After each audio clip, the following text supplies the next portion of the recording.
Why the ClickUp app is not working properly? Today we will discuss the complete details. Don't skip the video, watch the full video. Hello guys, and welcome back to my YouTube channel Shaem Tech BD. Today I will discuss how to fix ClickUp app. Scrolling are extremely slow and laggy. I have a request. If you are new to channel, please subscribe and stay with us. Open settings. Open the date and time settings.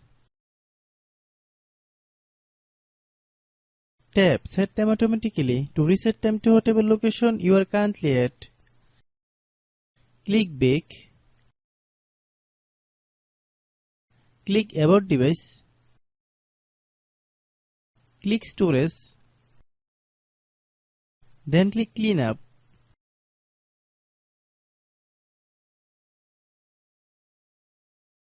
Click Clean. Click Back. Click Apps. Click App Management.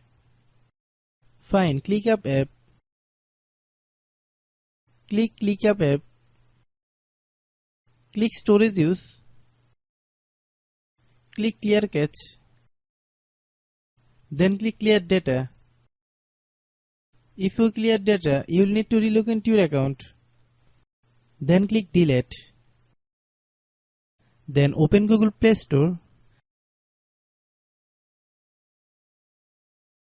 Then search ClickUp app. Click ClickUp app. If you get any update, please update. Hope your issue is resolved. If anyone still has problem, it might be a server problem. Please try again after a while. Hope you understand. I have a request. If you are new to channel, please subscribe and stay with us. By watching my tutorial for more tech videos, you can subscribe.